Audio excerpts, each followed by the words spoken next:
Magic Emperor Chapter 880. From a dark, deserted alley, a pair of eyes silently tracked their every move. Dad, I want this, that, and that thing over there too. On the busy street, the three of them looked just like a happy family out for a stroll. Hugh Santum was still acting like a kid, constantly begging for flashy trinkets and quickly picking out more than a dozen items. Zhuo Fan was surprisingly generous today, ignoring the price tags as he handed over spirit stones, and told the vendors he'd take the whole lot for the kid. Thank you so much. I truly appreciate it. The vendors were stoked to land such a big spender, and couldn't stop thanking him. Zhuo Santum clutched his pile of new toys, his face beaming with pure joy. The woman with them caught the adorable vibe, and couldn't help but smile too. Get your fresh, hot sugar candy right here. A loud shout suddenly cut through the noise of the bustling street. Hugh Santum was instantly drawn to the shiny sugar figurines displayed on a street vendor's wooden rack. The boy's eyes went wide with wonder as he asked his dad about the strange-looking treats. Those things just look pretty, but don't really do anything, so don't worry about them. Hugh Fan recognized them from a distance and just gave a half-hearted answer to brush it off. Still, Hugh Santum kept staring at the sugar candies, totally fascinated. Reading his mind, the woman smiled, leaned down, and gently offered to buy him one. Hugh Santum hesitated for a second, thinking it over before glancing at Zhuo Fan for approval. This girl's been crashing at our place for a while doing nothing, so it's about time she started footing the bill. Zhuo Fan laughed out loud and told Hugh Santum to pick whatever he wanted until she was flat broke. Hugh Santum gave a firm nod and started scanning everything around him that he wanted to get his hands on.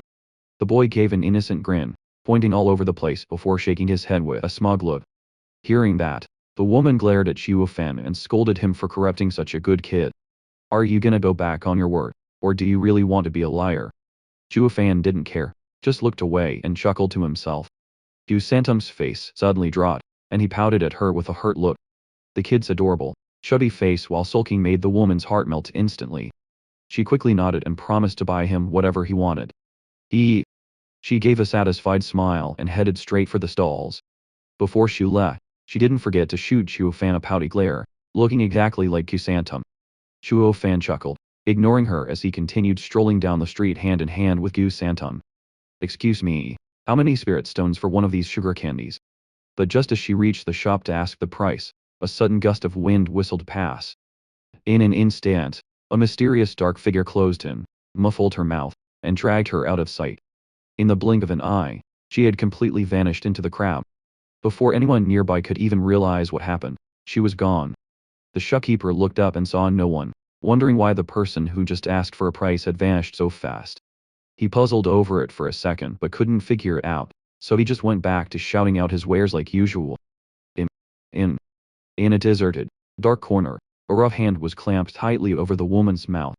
She struggled desperately, paralyzed by fear.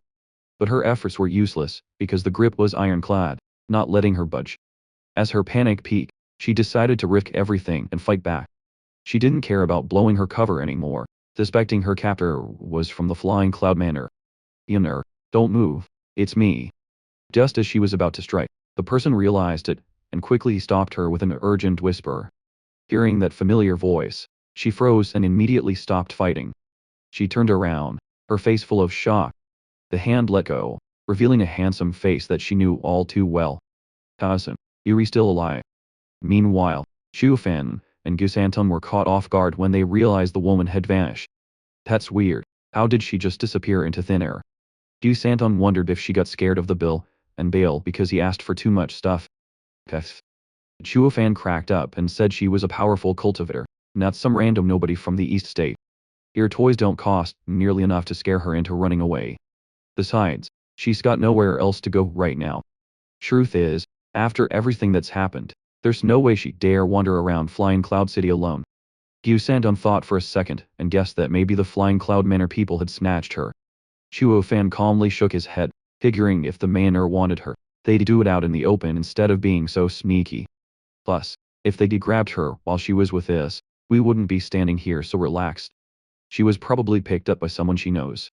Zhuo Fan gave a knowing smile, guessing her teammates spotted her, and pulled her aside to get the scoop. You've got a point, Dad. Hugh Santum looked at Zhuo Fan and grinned, saying they'd finally baited the big fish. Yeah, but that means our peace and quiet is about to end too. Zhuo Fan cheerfully told Gusantum to make the most of this last outing. He'd take the kid wherever he wanted to go. He'd heard about a famous food street about 300 miles away and suggested they head over. This kid only ever has food on his mind. Because food is life, Dad. The two of them joked around, fully aware of the situation, as they soaked up their last moments of freedom in Flying Cloud City. It was late at night with the moon high in the sky by the time they finally headed back to their place. But the second they stepped inside, two large hands suddenly clamped over their mouths to keep them quiet. The front door was slammed shut immediately after. Two dark figures quickly restrained them and dragged them deep into the courtyard. Both were clearly top-tier experts. Gusantum was about to fight back but stopped the moment he saw Zhuo Fan give him the look. The two of them put on a little show of struggling before letting themselves be hauled inside. To sell the act, they kept crying for help and acted totally terrified while being dragged along. Eventually, they were brought into a massive hall. A bunch of powerful experts were already there, sitting and waiting.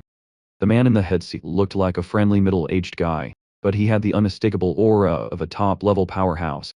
The moment he saw him, Zhuo Fan knew the target he'd been waiting for had finally shown up. The two dark figures shoved them into the center of the hall and barked at them to shut up as they continued their fake cries for help. Zhuo Fan and Gusantum feigned terror, instantly going quiet and looking around with worried eyes.